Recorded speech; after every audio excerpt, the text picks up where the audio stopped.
আসসালামু আলাইকুম। Hi guys, আশা করি বন্ধুরা সবাই ভালো আছেন। আমিও ভালো আছি। যাই হোক, আপনাদের কাছে একটা অনুরোধ যে আমাদের ধুবড়ী সাংসদ রকিবুল হোসেন ডাঙ্গুরিয়া যখন কি কয় দিল্লি পার্লিয়ামেন্টে যায় কয় ধুবড়ীর গড়াখুবুনিয়া সমস্যার কথা, কিন্তু আমরা শোনা মতে শুনি নিউজ পোস্টারে মানে চলছে যে গড়াখুবুনিয়া বস্তু কি ধুবড়ী পার্লিয়ামেন্টে বুঝি না পায়। এটা দুর্ভাগ্যজনক কথা, কিন্তু ঠিকই বুঝি পাই। এই কারণে বুঝি পাই যে ঠিক আছে যে ধুবড়ীর গড়াখুবুনিয়া নদী ভঙ্গা কথা হিন্দী ভাষাৰে কেনেকৈ কব পাৰিব সেইটো কিন্তু কব নোৱাৰে।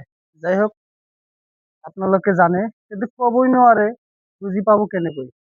এটা জনসাধাৰণে বুজিব লাগিব যে আমরা ধুবড়ীৰ পৰা সকলোৱে মিলিপিটি যে কি কয় অভার শিক্ষিত লোক আমরা দিল্লীত পঠিয়াইছিলো আৰু পঠিয়াম বুলি ভাবি আৰু আর কি আছে, যিটো হৈ গল গল।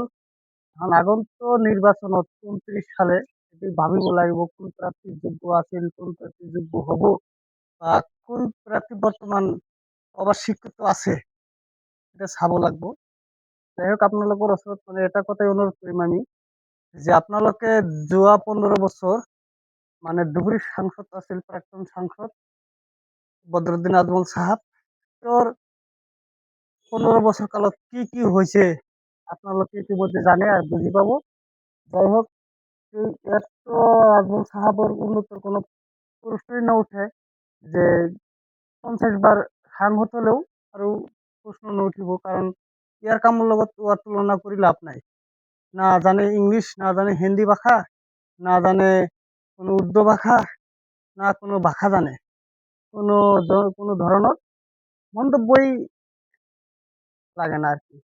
এই কারণে যাই হোক, আপোনালোকৰ ওচৰত দুই এটা কথা ক'ব খুজি যে যাই হোক, আপোনালোকে যদি গুগলে সার্চ করে নেট, ফেসবুক বা কি কয় ইউটিউব চেনেলত যদি সার্চ করে আজমলৰ মানে ১৫ বছর কালত কি প্রতিনিধি বা কি প্রচার কাম চলাই আছিল, কি কি করেছে, আপনালোকে এক নাম্বার দেখা পাবো ধুবড়ী টু ফুলবাড়ী ব্রিজ এবং রূপসী বিমান বন্দর, ধুবড়ীর পৰা কি কয় গোৱালপাৰা পর্যন্ত রেলপথ, আজমল সুপার ফুর্তি, টাউন এলাকাও গেলে সুপার ফুর্তি, শহর এলাকা গেলেও সুপার ফুর্তি।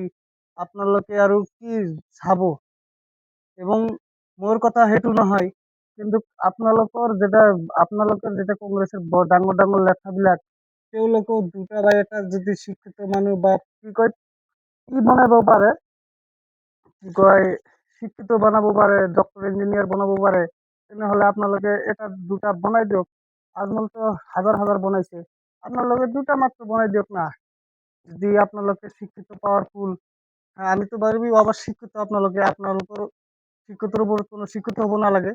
দ্বিতীয় নম্বর কথাটো হল যে এটা আমার অসম সরকারের প্রতি এটা মানে দাবি, মানে জনগণের হয়ে আপনালোকে যদি ২০২৯ সালে যদি সাংসদ ইলেকশন যেটো আছে, বিধান কি কয় ভারতীয় যেটা জনসংখ্যার উপরে যেটা কি কয় নির্বাচন আছে, হ্যাঁ দিল্লি পার্লিয়ামেন্টে, এটা আপনালোকে যে কোনো মানুষ যদি ক্যান্ডিডেট যদি হব বিচারে, আপনালোকে অলপ চিন্তা চর্চা কৰি নেট পৰীক্ষা পাতিব।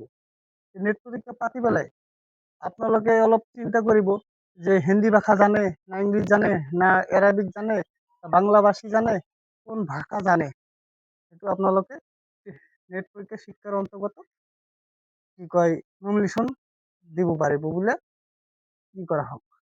ধন্যবাদ। যদি মোৰ যদি ভিডিওটো যদি ভাল লাগে অলপ, আপোনালোকে ফলো বা কমেন্ট করলে ভাল পাম। কমেন্ট আপাতত কমেন্ট করলে যে কেনেকুৱা কথাগুলা হল, আলাপ আলোচনাটো হল, আপোনালোকে সেইটো কৈ দিব বুলি ধন্যবাদ জনাইছো।